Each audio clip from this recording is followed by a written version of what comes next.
Hello, welcome to all of you. Previous video में हम लोगों ने स्टार्ट किया था कोनिक सेक्शन को। कोनिक सेक्शन क्या होता है इसके बारे में हम लोगों ने जाना था। कोनिक सेक्शन कुछ नहीं होता, कर्व होते हैं। जो कर्व होते हैं वो कैसे ऑब्टेन्ड होते हैं, वो क्या करते हैं, हम एक है डबल नैप्ड हॉलो सर्कुलर कोन पे हम प्लेन का क्या लेते हैं, इंटरसेक्शन लेते हैं। जब इंटरसेक्शन हम लेते हैं तो जो प्लेन और जो कोन का जो एक्सिस होती है और जो प्लेन का जो जो प्लेन होता है उसके बीच में एंगल बनता है बीटा। उसी बीटा और अल्फा, अल्फा एंगल क्या है, अल्फा जो हमारी एक वर्टिकल लाइन थी और एक इंटरसेक्टिंग लाइन थी उसके बीच का एंगल था। उन दोनों एंगल्स पे हमारा कर्व क्या होता है, डिपेंड करता है। यही एंगल्स बदलते रहते हैं, कर्व बदलते रहते हैं, पोजीशन बदलती रहती है कर्व की, और हमको नए नए कर्व मिलते रहते हैं। हम लोगों ने देख लिया था कि तीन ही प्रकार की पॉसिबिलिटी होती है, या अपर नैप से आपका प्लेन इंटरसेक्ट करेगा, लोअर नैप से करेगा, या वर्टेक्स से करेगा। ठीक है ना।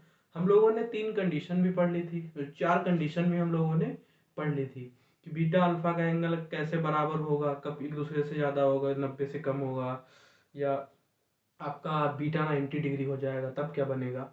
तो उसी क्रम में हम आज आगे बढ़ेंगे। आज जो हम लोगों ने कल जो पहली सिचुएशन पढ़ी थी कि अगर बीटा हमारा 90 हो गया तो वो सर्कल बनेगा। तो आज हम सर्कल के बारे में पढ़ेंगे, जो एक इम्पॉर्टेंट टॉपिक है, ऐसे क्वेश्चंस भी एग्जाम में आते हैं। देखिए हम लोगों ने क्या लिया था, सबसे पहले थोड़ा विजुलाइज करते हैं। देखिए ये क्या हम लोगों ने एक,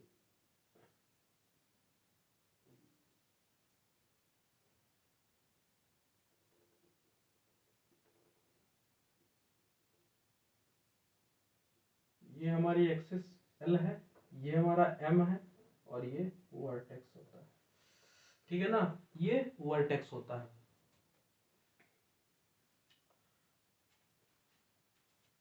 वर्टेक्स क्या होता है, जो दो लाइन सेगमेंट को पॉइंट जो जोड़ता है ना उसी को हम वर्टेक्स कहते हैं। ठीक है, वर्टेक्स न्यू टर्म है, देखिए समझिए। वर्टेक्स क्या होता है, जो दो लाइन सेगमेंट होता है ना उनको जो पॉइंट जोड़ता है उस पॉइंट को हम वर्टेक्स कहते हैं। ठीक है, तो ये वर्टेक्स है।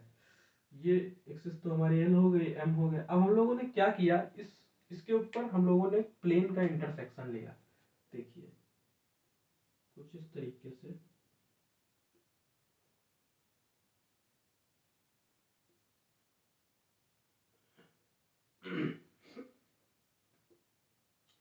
ये हम लोगों ने कुछ इस तरीके से प्लेन का इंटरसेक्शन लिया। ठीक है ना। अब जो हमारा ये जो एंगल देखिए आप, ये जो एंगल बन रहा है ना, ये एक्सिस ऑफ प्लेन के बीच का ये बीटा एंगल है। ये बीटा कितना है, 90 डिग्री बन रहा है। ये तो अल्फा होगा ही होगा, ये तो हम जानते हैं, ये अल्फा होगा तो ये वाला एंगल भी अल्फा हो जाएगा। लेकिन ये क्या बन रहा है, बीटा बन रहा है। तो यहाँ पे इस कंडीशन में बीटा इज इक्वल टू हमारा कितना दिया हुआ है, हमारा 90 डिग्री है। तो हमारा जो कर्व होगा वो कर्व होगा, then the curve is circle. देखिए ये बीटा आपका 90 डिग्री बन रहा है, ये हमारा क्या बन रहा है, ये हमारा सर्कल बन रहा है। इसी के बारे में हम लोगों को पढ़ना है। जो हमारा पहला केस है सर्कल, उसी के बारे में हम लोगों ने पढ़ना। पर तो हम लोग स्टार्ट करते हैं circle. What is circle.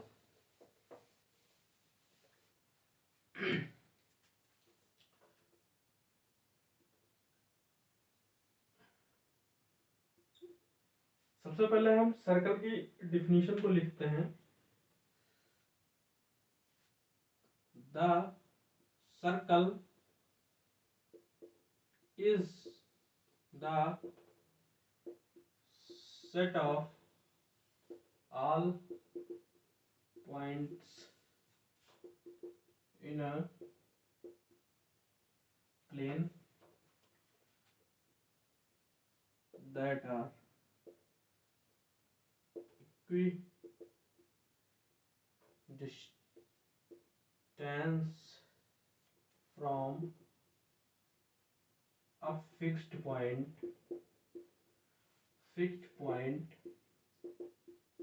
in the plane। ये हमारा सर्कल का डिफिनीशन होता है। The circle is the set of all point in a plane that are equidistance from a fixed point in the plane. देखिए ये हमारा कोई circle है, ये हमारा कोई सर्कल है, ये हम लोगों ने एक पॉइंट ले लिया, फिक्स पॉइंट ओ, पॉइंट ले लिया सर्कल में ओ। ये हम लोगों ने सर्कल की सर्कमफेरेंस पे एक पॉइंट लिया P1, ये एक पॉइंट लिया P2 और ये एक पॉइंट लिया P3।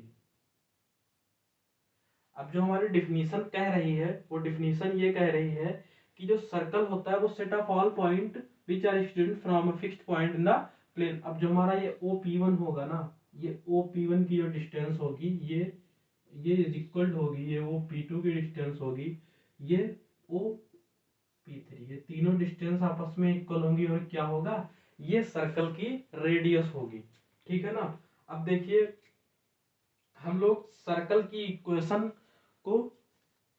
इक्वेशन को निकालेंगे। सर्कल की इक्वेशन देखिए, हम लोगों ने कोई ये एक एक्स वाई प्लेन ले लिया, ये एक्स है, ये वाई है, ठीक है।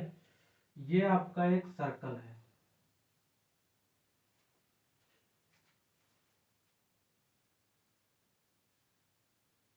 ये हमारा एक सर्कल है। हम लोगों ने इसका सेंटर ले लिया, इसके सेंटर को हम लोगों ने डिनोट किया एच कॉमा के से। ये 2 डायमेंशन हमने प्लेन ले लिया एक्स वाई, इसमें एक सर्कल ले लिया, उसके सेंटर एच कॉमा के है, और जो इसकी इस पॉइंट को हमने ओ ले लिया, इस पॉइंट को हमने एक्स कॉमा वाई ले लिया। ठीक है। हम लोग पढ़ के आए हैं कि जो हमारा ओपी होगी, जो हमारी ये ओपी डिस्टेंस होगी वो क्या होगी, वो रेडियस होगी सर्कल की। तो यहाँ पे देखिए ये जो डिस्टेंस ओपी है ये इज इक्वल टू हमारी क्या हो जाएगी, आर हो जाएगी। ये तो हम लोग जानते ही हैं, ये सर्कल का रेडियस है, ये OP is equal to r हो जाएगी। अब डिस्टेंस फार्मूला लगा दीजिए। डिस्टेंस फार्मूला क्या होता है, इसको x1 मान लीजिए, इसको y1, इसको x2 मान लीजिए, इसको y2 मान लीजिए। फार्मूला लगाइए। तो डिस्टेंस फार्मूला हम लोग जानते हैं x1 माइनस x2 यानी कि x माइनस h का होल स्क्वायर प्लस ये क्या हो जाएगा y माइनस k का whole square is equal to ये हमारा कितना हो गया r। दोनों तरफ हम स्क्वायरिंग करेंगे तो अंडर रूट हट जाएगा, x माइनस h का whole square plus y minus k का whole square is equal to हमारा r स्क्वायर। ये हमारी क्या आ गई, ये हमारी जनरल इक्वेशन ऑफ सर्कल आ गई, जहां पे जो इसका h कॉमा k है ना, ये h कॉमा k है, ये सेंटर है सर्कल का। ठीक है, ये सर्कल का सेंटर है, और वो जो r है ना, ये रेडियस है।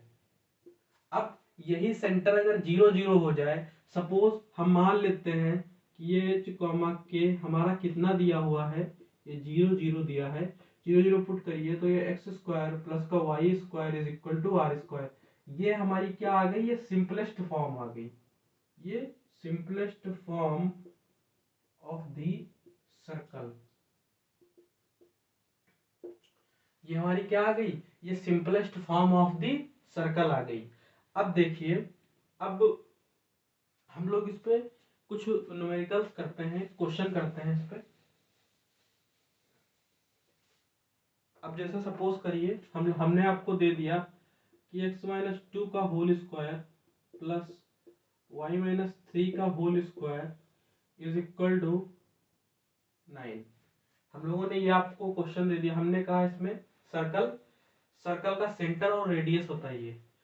अब हम लोग क्या करेंगे, इस इक्वेशन को x माइनस जो हमारी जनरल इक्वेशन थी x माइनस एच का whole square plus y minus k का whole square is equal to r square, इससे कंपेयर करते हैं। यहाँ पे r हमारा कितना है, इसको हम 3 का स्क्वायर लिख सकते हैं, तो r हमारा कितना हो गया, 3 हो गया।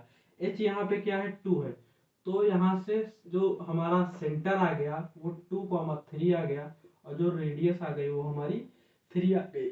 ये पहला क्वेश्चन। इसी तरीके से हम दूसरा क्वेश्चन लेते हैं, x प्लस 3 का whole square plus y plus 9 का whole square is equal to 5। ठीक है, अब देखिए इसको हम इससे कंपेयर करते हैं तो यहाँ पे 5 को हम क्या लिख सकते हैं, √5 का होल स्क्वायर लिख सकते हैं कि नहीं। यहाँ से कंपेयर करते हैं इसको, तो ये इसको कंपेयर करते हैं x माइनस एच का whole square plus y minus k का whole square is equal to r square. इस इक्वेशन से इस इक्वेशन को कंपेयर करते हैं तो यहाँ पे h की वैल्यू कितनी है, यहाँ पे h की वैल्यू -3 है, k की वैल्यू कितनी है, k की वैल्यू -9 है, और r की वैल्यू कितनी है, r की वैल्यू √5 है। ठीक है ना। तो अब देखिए ये h कॉमा के हमारा कितना हो गया, h कॉमा के हो गया -3 -9, और जो हमारे रेडियस हो गए वो कितनी आ गई, √5 आ गई।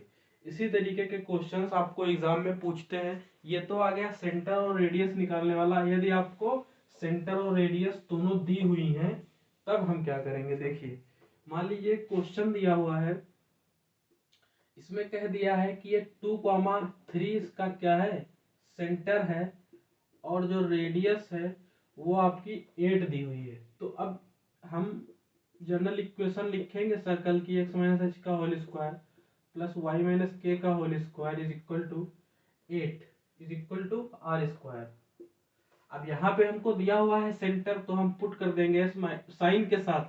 तो ये प्लस का 2 दिया हुआ है, प्लस का 3 दिया हुआ है, साइन के साथ हम पुट करेंगे x माइनस 2 का whole square plus y minus 3 का whole square is equal to radius की जगह पे 8 पुट कर देंगे, 8 स्क्वायर, यानी कि x माइनस 2 का whole square plus y minus 3 का whole square is equal to 64। ये हमारी सर्कल की इक्वेशन आ गई। इसी तरीके के क्वेश्चंस आपके बोर्ड एग्जाम में पूछे जाते हैं। इस इक्वेशन का हम लोगों को क्या करना है, इस इक्वेशन का हम लोगों को सेंटर और रेडियस बतानी है। तो हम लोग जानते हैं कि जो हम लोगों की जो जनरल इक्वेशन होती है वो क्या होती है, x माइनस एच का whole square plus y minus k का whole square is equal to r square.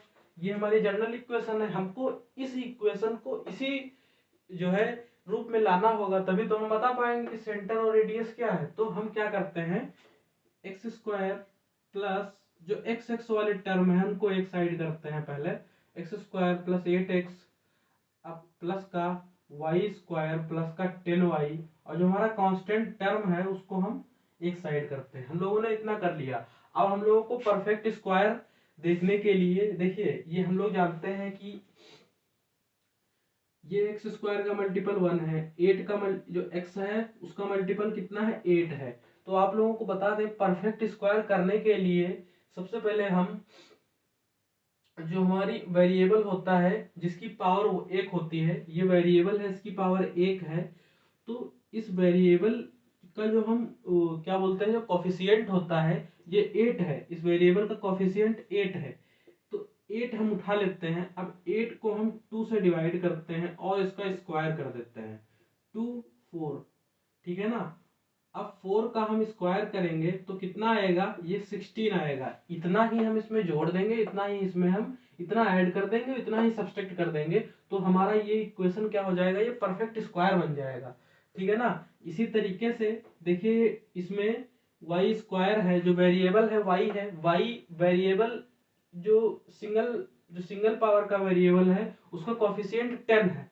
हम 10 को लेते हैं और उसको 2 से डिवाइड करते हैं और फिर उसका स्क्वायर करते हैं, और उसका स्क्वायर जब हम करेंगे उतना ही जोड़ देंगे, उतना ही घटा देंगे, 2 5 यानी कि 25 हम इसमें ऐड करेंगे और 25 क्या करेंगे, हम सब्सट्रैक्ट करेंगे, तो हमारा ये परफेक्ट स्क्वायर बन जाएगा। तो देखिए एक्स स्क्वायर प्लस का 8x, अब देखिए यहाँ पे हम क्या करते हैं, प्लस का यहाँ पे 16 को हम ऐड करते हैं, ठीक है ना, और 16 को हम माइनस कर देते हैं, प्लस वाई स्क्वायर प्लस का 10y।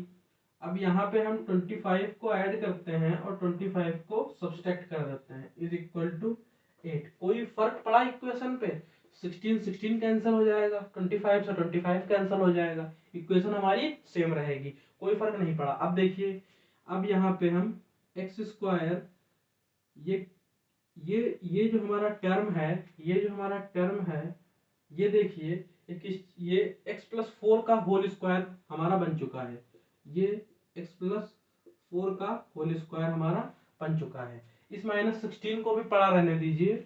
अब इसको देखिए, ये जो हमारा टर्म है ये हमारा क्या बन चुका है, y प्लस 5 का होल स्क्वायर। ये y प्लस 5 का होल स्क्वायर बन चुका है। अब ये जो 16 है, जो 25 है, इसको उस साइड हम भेज देंगे तो ये क्या हो जाएगा, 8 प्लस 16 प्लस का 25। ठीक है। अब x प्लस का 4 whole square plus y plus का 5 का whole square is equal to, इसको हम ऐड कर देंगे। इसको जब ऐड करेंगे कितना होगा, इसको ऐड करिए,